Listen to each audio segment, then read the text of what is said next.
Inilah Injil Yesus Kristus menurut Yohanes pasal 1 ayat 29.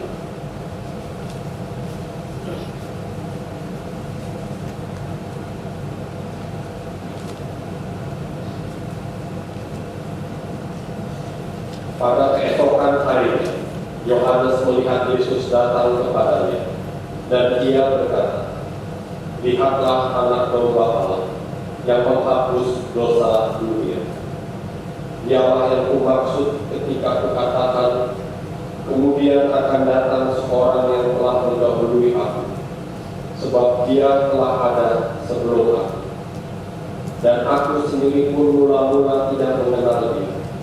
Tetapi untuk itulah aku datang dan membaptis dengan air, supaya ia dinyatakan kepada Israel." Dan Yohanes memberi kesaksian, katanya, "Aku telah melihat Roh turun dari langit seperti merpati, dan ia tinggal di atasnya. Dan aku pun tidak mengenalnya.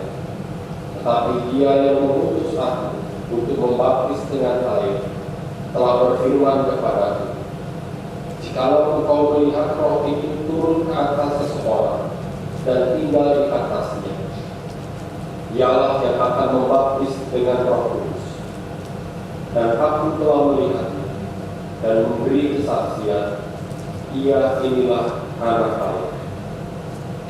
Pada keesokan harinya, Yohanes berdiri di situ pula dengan 2 orang muridnya. Dan ketika ia melihat Yesus lewat, ia berkata, "Lihatlah anak domba Allah." Kedua murid itu mendengar apa yang dikatakannya itu, lalu mereka pergi mengikut Yesus. Tetapi Yesus menoleh ke belakang.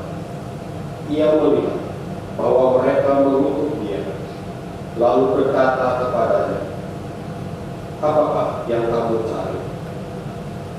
Kata mereka kepadanya, "Rabi, di manakah engkau tinggal?" Ia berkata kepada mereka, "Marilah, dan kamu akan melihatnya." Mereka pun datang dan melihat di mana ia tinggal. Dan hari itu mereka tinggal bersama-sama dengan dia. Waktu itu kira-kira pukul 4. Salah seorang dari keduanya yang mendengar perkataan Yohanes lalu mengikut Yesus adalah Andreas, saudara Simon Petrus. Andreas mula-mula bertemu dengan Simon, saudaranya, dan ia berkata kepadanya, "Kami telah menemukan Mesias." Ia membawanya kepada Yesus. Yesus memandang dia dan berkata, "Engkau Simon, anak Yohanes, engkau akan dinamakan Kefas." Demikianlah saudara-saudara pembacaan Alkitab. Berbahagialah mereka yang mendengarkan firman Allah dan memeliharanya. Haleluya.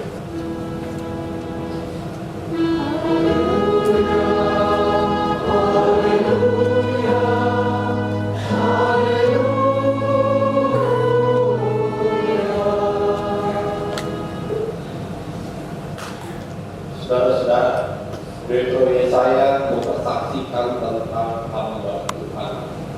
Dirinya adalah hamba Tuhan yang dipersiapkan oleh Tuhan sejak di dalam kandungan ibunya. Retro Yesaya adalah seorang nabi, seorang hamba Tuhan dengan profesi nabi, seorang yang melakukan peran dan tugas-tugasnya dengan sangat setia sebagai hamba Yahweh. Begitu giat dan setianya dia di dalam Tuhan, sampai-sampai ia kelelahan. Dituliskan dalam kitab ini, "Aku telah bersusah-susah dengan percuma dan telah menghabiskan kekuatanku dengan sia-sia dalam tak berguna." Katanya, jadi hamba Tuhan itu bisa frustasi,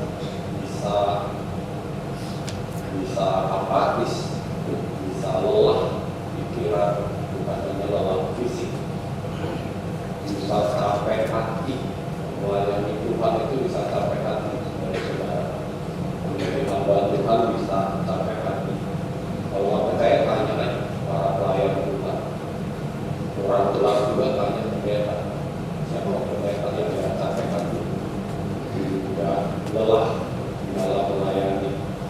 Oh lelah, nggak kelihatan lelahnya kok, ketawa terus. Ketawa karena diminta oleh Tuhan, sudah ketawa. Nggak mengeluh ya, karena memang nggak boleh mengeluh. Jadi waktu sambungan katanya, jadi hamba Tuhan itu dibuat untuk tidak menjadi manusia. Nggak boleh ketawa, tidak boleh terus, tidak boleh mengeluh. Dan normal.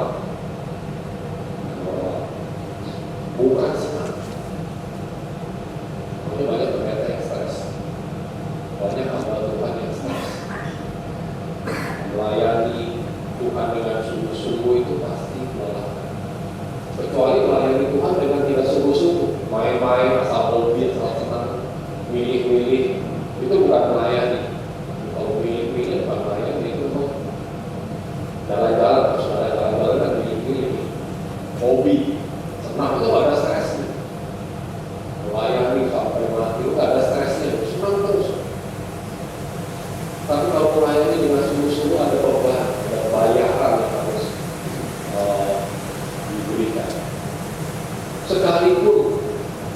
Sekalipun Tuhan mengatakan, aku menjamin, Tuhan menjamin hakku dan upah.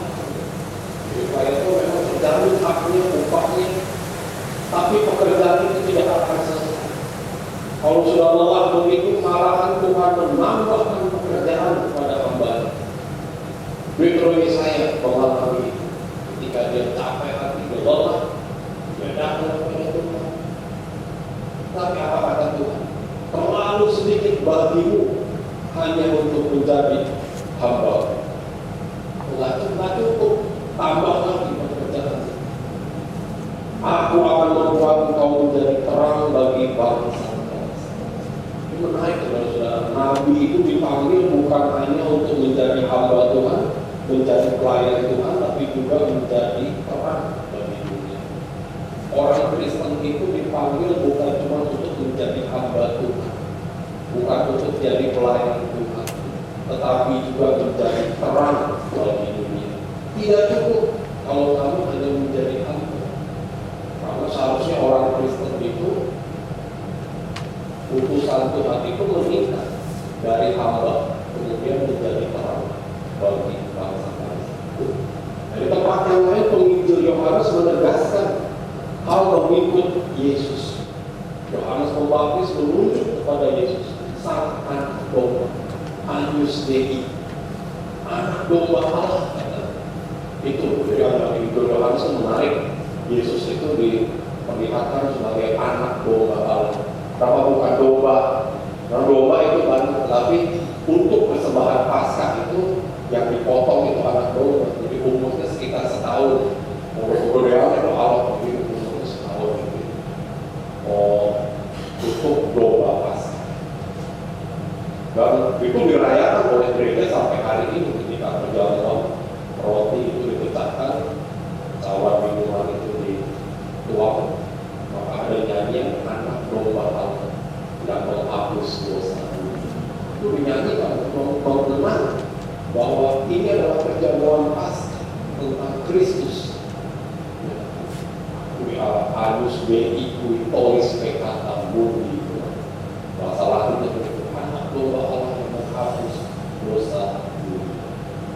Miserere nobis. Dirayakan. Lalu Yohanes menunjuk kepada Yesus, itu anak domba Allah, ikut dia. Maka kedua murid itu pergi mengikut Yesus. Ketika meninggalkan Yohanes, ganti guru. Nah, ketika Yesus bertanya, menoleh ke belakang melihat dia diikuti. Lalu Yesus bertanya kepada dua murid Yohanes itu, apakah yang kamu cari?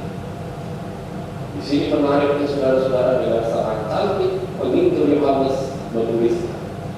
Dua murid itu menjawab dengan bertanya kepada Yesus, Rabi, di mana? Guru, guruku. Rabi itu guru, di mana?